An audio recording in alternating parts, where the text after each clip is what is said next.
നമസ്തേ. നമ്മുടെയൊക്കെ തന്നെ ജീവിതത്തിൽ നമുക്ക് പല പ്രതിസന്ധികൾ ഉണ്ടാവാറുണ്ട് അല്ലേ? ഈ പ്രതിസന്ധികളൊക്കെ ഉണ്ടാവുമ്പോൾ നമ്മൾ അത് തിരിച്ചു പിടിക്കാൻ വേണ്ടിയിട്ട് പല വിധത്തിലുള്ള പദ്ധതികൾ നമ്മൾ ആസൂത്രണം ചെയ്യാറുണ്ട്. അതൊരു പക്ഷേ സാമ്പത്തികമാവാം, അല്ലെങ്കിൽ ശാരീരികപരമാവാം, എന്ത് വിഷയവുമാവാം. കാരണം നമുക്ക് മനസമാധാനമാണ് ഏറ്റവും വലുത്. നമ്മൾ ശ്രദ്ധിക്കേണ്ട ഒരു കാര്യമുണ്ട്. ലോകത്തുള്ള മറ്റ് ഒരു വസ്തുക്കൾ കൊണ്ടുമല്ല നമുക്ക് സമാധാനം പോകുന്നത്, നമ്മുടെ ചിന്തകൾ കൊണ്ട് മാത്രമാണ്. അപ്പോൾ ചോദിക്കാൻ, നമുക്ക് ചിന്തിക്കാതിരിക്കാൻ പറ്റുമോ? ചില സമയങ്ങളിൽ നമ്മൾ ചിന്തിക്കും. നമ്മൾ എത്ര ചിന്തിക്കുന്നില്ല എന്ന് പറഞ്ഞാലും നമ്മൾ ചിന്തിക്കും. അതാണ് മനസ്സിന് ഉള്ള ആ ഒരു ശക്തി എന്ന് പറയുന്നത്. മനസ്സിനെ നിയന്ത്രിക്കുക എന്നുള്ളതാണല്ലോ ഏറ്റവും ബുദ്ധിമുട്ടുള്ളൊരു കാര്യം. നമ്മുടെ സകല ശാസ്ത്രങ്ങളിൽ നോക്കിക്കഴിഞ്ഞാലും അതാണ് അതിൽ പ്രധാന പ്രതിപാദ്യ വിഷയം, മനസ്സിനെ അടക്കുക എന്നുള്ളത്. അപ്പോൾ നമ്മുടെ മനസ്സിനെ അടക്കുന്നതുമായി ബന്ധപ്പെട്ടിട്ട് നമ്മൾ നോക്കുമ്പോൾ നമ്മുടെ ജീവിതത്തിൽ എങ്ങനെ നമുക്ക് മനസമാധാനം കൊണ്ടുവരാൻ പറ്റും എന്ന് നോക്കിക്കഴിഞ്ഞാൽ 2 കാര്യങ്ങളാണ് പ്രധാനമായിട്ട് ചെയ്യേണ്ടത്. ഒന്ന്, നമ്മൾ ആവശ്യമില്ലാത്തതായിരിക്കുന്ന ഉത്തരങ്ങൾ കൊടുക്കാതെ ഇരിക്കുക.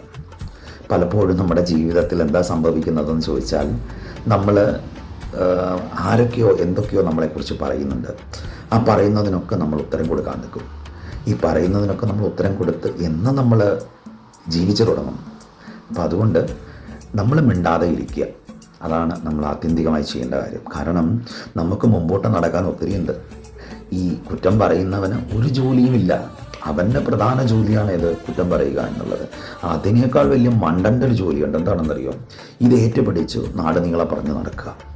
അപ്പോൾ സ്വാഭാവികമാണ് അപവാദങ്ങൾ, നമ്മളെക്കുറിച്ച് കുറ്റങ്ങൾ, കുറവുകളൊക്കെ തന്നെ നമ്മുടെ സമൂഹത്തിലുണ്ടാവും. ഇതിനെയൊന്നും ആലോചിച്ച് നമ്മുടെ മനസ്സമാധാനം കളയേണ്ട കാര്യമില്ല. രണ്ടാമത്തെ വിഷയം, നമ്മളെപ്പോഴും സ്ട്രോങ് ആയിരിക്കണം. നമ്മൾ സ്ട്രോങ് ആവുക എന്ന് പറഞ്ഞു കഴിഞ്ഞാൽ അതിന് ഏറ്റവും പ്രധാനപ്പെട്ട കാര്യമാണ് ഏത്? നമ്മൾ ഈ അൺവാണ്ടഡ് ആയിട്ടുള്ളതായിരിക്കുന്ന, അല്ല ഈഡിയോട്ടിക് ആയിട്ടുള്ളതായിരിക്കുന്ന ചോദ്യങ്ങൾക്കൊന്നും മറുപടി കൊടുക്കാതെ ഇരിക്കുക. നമ്മുടെ സമയം വേസ്റ്റാക്കാതെ ഇരിക്കുക.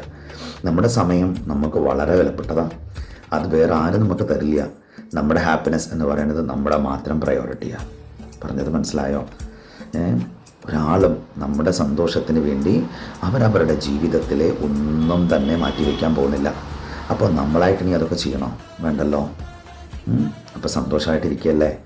എല്ലാവരും സന്തോഷമായിട്ടിരിക്കും കേട്ടോ. നമസ്തേ.